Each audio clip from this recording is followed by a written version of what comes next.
Hungary ইউরোপের প্রাচীন ইতিহাস আর ঐতিহ্যের দেশ হচ্ছে হাঙ্গেরি। হাঙ্গেরি মধ্য ইউরোপের সবচেয়ে সম্পদশালী রাষ্ট্র। হাঙ্গেরি হচ্ছে মধ্য ইউরোপের একমাত্র খ্রিস্টান সংখ্যাগরিষ্ঠ দেশটি ১৫০ বছরেরও বেশি সময় মুসলিম শাসনের অধীনে ছিল। বর্তমানে হাঙ্গেরিতে ৩০টিরও বেশি মুসলিম সংখ্যাগরিষ্ঠ গ্রাম আছে।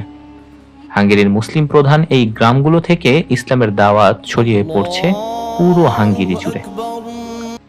মুসলিম শাসনামলে সময়কালে হাঙ্গেরিতে অসংখ্য কালজয়ী মুসলিম বিজ্ঞানীর জন্ম হয়েছিল।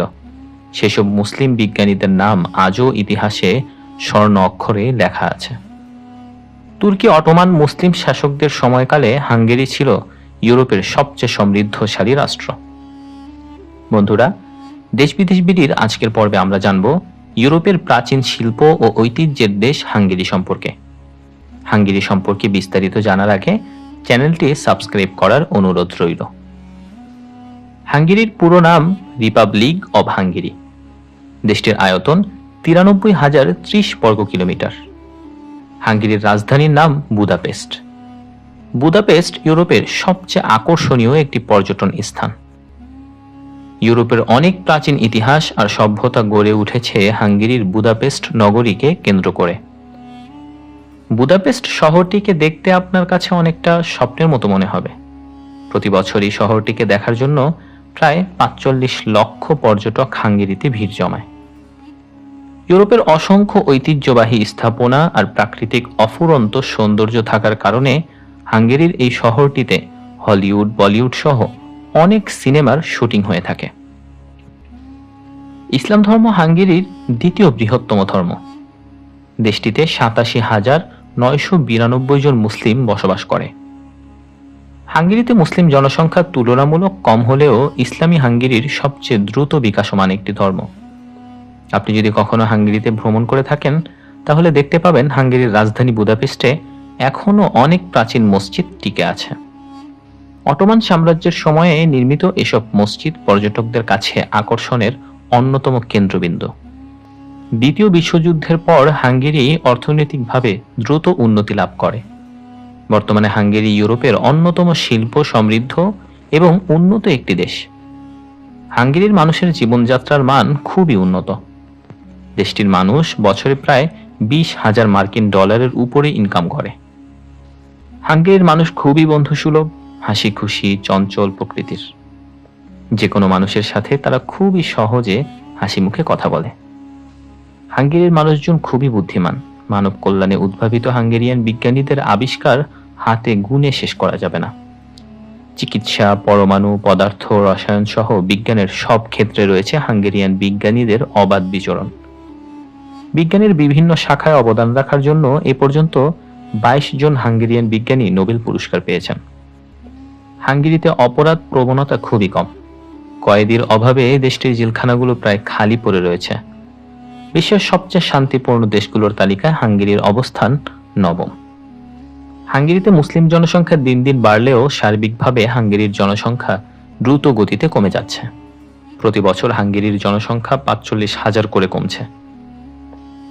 এত নিম্ন জন্মহারের কারণে দেশটির সরকার হাঙ্গেরির ভবিষ্যৎ নিয়ে উদ্বেগ প্রকাশ করেছে। তবে হাঙ্গেরিয়ান সরকার দেশটির জনসংখ্যা বৃদ্ধি করতে বেশ কিছু উদ্যোগ নিয়েছে। যদি কোনো হাঙ্গেরিয়ান দম্পতি ৪ বা তার অধিক সন্তান গর্ভধারণ করেন তাহলে সেই দম্পতির ট্যাক্স বা করমুক্ত বিভিন্ন রকমের সুযোগ সুবিধা ভোগ করবে। হাঙ্গেরিয়ান সরকার দেশটির নাগরিকদের মধ্যে সন্তান জন্মহার বৃদ্ধি করতে নানা রকমের সরকারি আর্থিক প্রণোদনাও দিয়ে আসছে।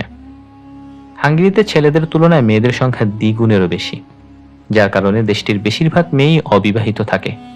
আর বিপুল পরিমাণ তরুণী অবিবাহিত থাকার কারণেও হাঙ্গেরির জনসংখ্যা দিন দিন কমছে।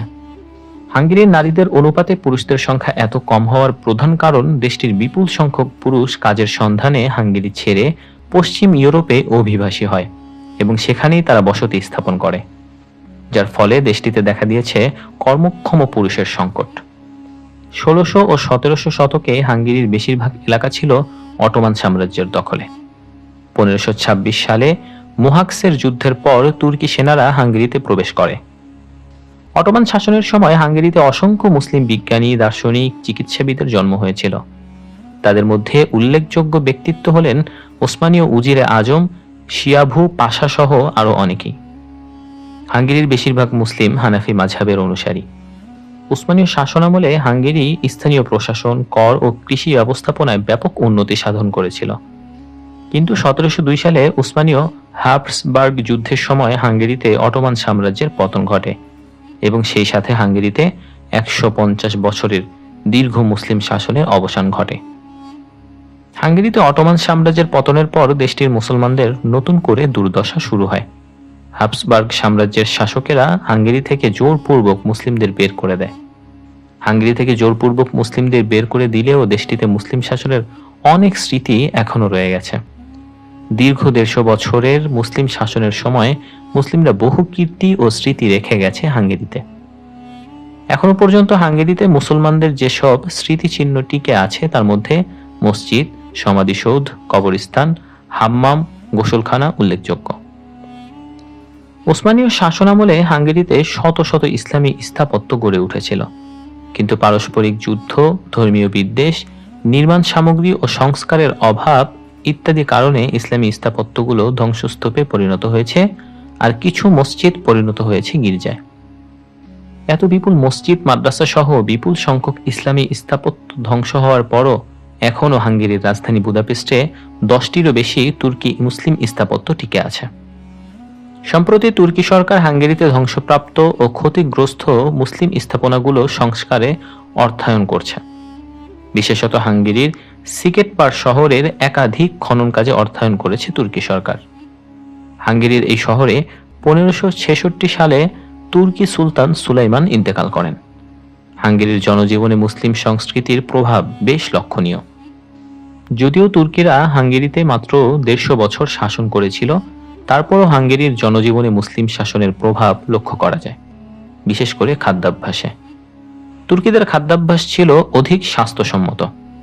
যেমন হাঙ্গেরির একটি জনপ্রিয় খাবার বাঁধাকপিতে পেঁচানো কিমা, এটি তুর্কিদের উদ্ভাবিত। একইভাবে ওসমানীয়রা হাঙ্গেরিয়ানদের খাদ্য তালিকায় কফি, কাদারকা আঙুরের প্রজাতি, মরিচ, ভুট্টা সহ বিভিন্ন খাদ্য ও মশলা যুক্ত করেছিল। বর্তমানে হাঙ্গেরিতে এখন আর মুসলমানদের আগের সেই শক্ত অবস্থান নেই, বরং সেদেশে মুসলিম বিদ্বেষ চরমে অবস্থান করছে। বিশেষ করে হাঙ্গেরির কট্টর জাতীয়তাবাদী প্রধানমন্ত্রী ভিক্টর আরবান প্রধানমন্ত্রী নির্বাচিত হওয়ার পর থেকে দেশটিতে মুসলিম বিদ্বেষ চরমে ওঠে। হাঙ্গেরির একটি গ্রাম আছে, যে গ্রামটির নাম এজথ আলম। সেখানে মুসলিমদের পোশাক পরা, আজান দেওয়া নিষিদ্ধ।